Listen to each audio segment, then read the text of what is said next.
Welcome to this week's sessions of Fridays on the Farm. This week we're going to talk about creep feeding and creep grazing. Some important factors as you get started is the first thing you have to look at is what's the calf market going to be? Are they going to be looking for those fleshier calves? Can you afford with the price of feed to put on that extra 30 to 60 pounds and have a marketable calf that's worth that investment? There are several benefits to a creep feeding program. Our calf's performance really relies on three things: their feed intake, how much are they getting in, their digestibility, and their feed efficiency, or how well they can process those pounds of feed into pounds of weight gain. And creep feeding can have a major benefit for all of those factors. It can really be beneficial if we're trying to put weaning weight on calves. Studies have showed an average of 30 to 60 pounds of gain on each calf, which could be really profitable at the end of the day depending on when you're marketing those calves. It can also be a good supplemental factor for lots of different reasons. If you have a low quality forage, it can help make up that difference in that 3 months to weaning when those calves are starting to transition. It can also help if you have some either first calf heifers or even older cows in your herd that are producing less milk than the rest of them, and kind of gives those calves an extra leg up. Another aspect of creep feeding that can be beneficial is it teaches your calves how to eat feed in a lower stress environment. They're getting to go in and figure it out while they're still with their mom. They're learning how to eat feed so that when you do go to wean these calves, for instance, if you're a backgrounder, you don't ever have that backwards phase and you don't have to worry about as much shrink, because as soon as they get pinned, they understand what a feed bunk is and they may go straight to eating feed, which could save you 2 weeks and a lot of that stress that comes with backgrounding. As you get started with creep feeding, it's also important to realize that these calves are always going to choose milk first if that's an option. If there's a highly palatable creep feed, that's normally their second choice, and forages will be their third choice. So the forage availability makes a big impact on how these calves are going to use creep feed the most beneficially and the most economically as well. For the first example, we'll talk a little bit about fescue. Lots of times we're grazing fescue between March to early May, and that can have a big impact on these calves. Depending on the quality of the forage, fescue does have some endophyte toxicities that we have to take into account as well and consider those impacts that might be on our calf. Studies have shown that fall-born calves that have been creep fed that have also been out on fescue pastures have gained about 0.7 pounds on the average over their counterparts that weren't creep fed. That cost of gain was 6 pounds of feed for every 0.7 pound of gain. So sometimes you have to think about the economics of that we'll talk about at the end. On the other side of that coin, high quality ryegrass can be a totally different animal. At a study done at Hope at the Southwest Research and Extension Center, on a high quality ryegrass field, these calves were allowed access to it and creep fed as well. They didn't routinely go to the creep feeder, and there was no noticeable difference in the calves that were creep fed when they had access to that high quality forage as well. If you're doing summer grazing on things like our traditional Bermuda grass pasture, there are some options there as well. Normally we start to see that quality die down around July, and that can be our best time to start creep feeding those calves. Again, we're looking at creep feeding calves anywhere from 3 months to weaning age. A study at OSU showed that calves that were creep fed for 83 days gained an average of 14% on their counterparts, and that normally took about 9.5 pounds of feed for every pound of gain on those calves. The 3 months to weaning age is probably the most important when it comes to deciding when you want to creep feed. This is when milk production really begins to decline and forage becomes a more important part of that diet. Forage and intake digestibility will have a major impact on that pre-weaning weight gain, and since the energy content of forage is less than milk, it can cause that weight gain decline. And creep feeding can be an interventional strategy in that situation. This could also be important if you were a purebred breeder trying to make a certain sale where a sale weight's a minimum.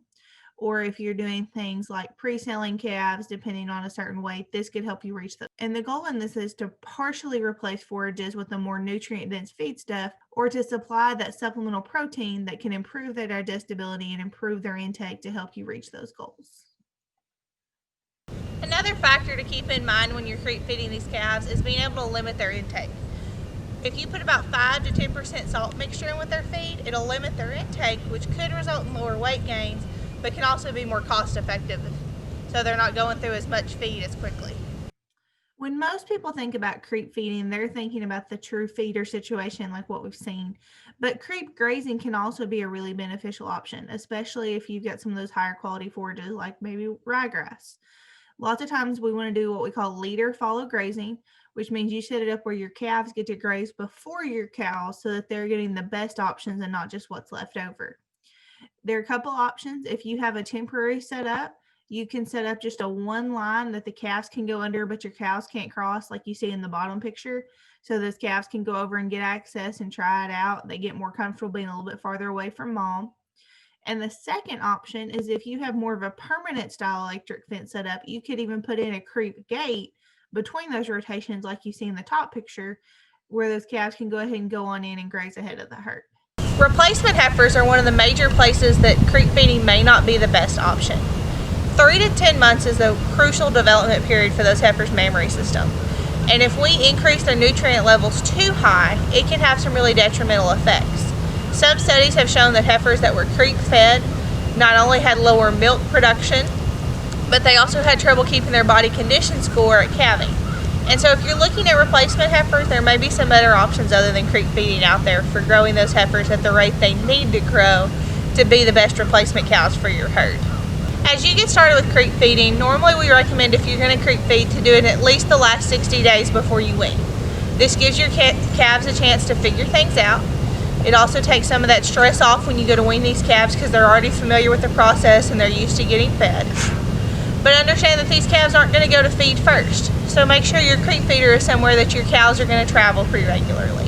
Whether that's close to your water source, your mineral feeder, you're feeding hay near it, somewhere your cows are going to hang out, so your calves are more likely to be curious and check out that creep feeder and figure out what it's all about. It's also important as you're looking at equipment to have a feeder that meets your needs and that has the right setup for your operation. There's lots of creep feeders out there. As you can see, this cow's figuring out how far she can go in through the gate and what she has access to. So consider that when you're picking out equipment, that you do have a feeder that only lets your calves in. Because if you start creep feeding your cows, it's going to lose its profitability factor pretty quickly.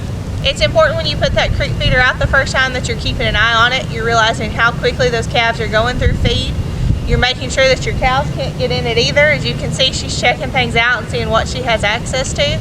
There's lots of options out there for creep feeders depending on how simple you want to get or how fancy you want to get. A lot of people can even build their own. You can see the first examples built out of wood. That's something that's easily feasible. There are some simple options you can buy. You can even buy larger options depending on the size of your operation. Find what works for you. If you're grazing, that equipment can be a little bit easier. You're looking at a single strand of poly wire, maybe even a creep gate for a more permanent setup. But find what works for you, and you can easily do it within your budget depending on what you're wanting to do and what scale you need to be at. One of the biggest factors in creep feeding comes down to the economics and what works for your herd. And it's important that you slow down to consider that. As a producer, you've got to take the value of the additional body weight versus that cost of feed to get to that point.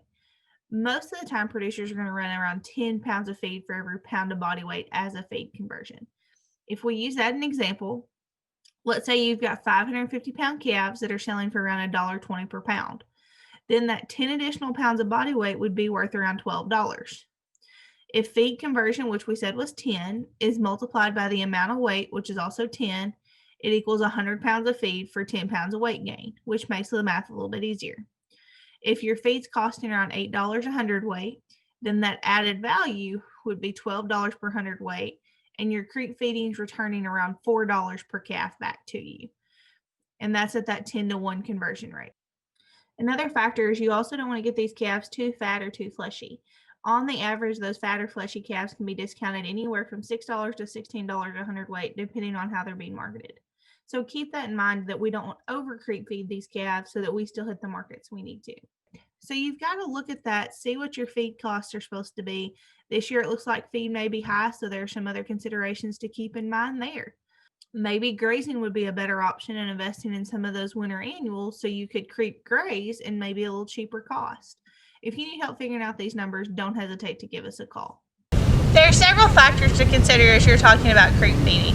One of the big things you have to always remember is what's it going to cost to feed these calves?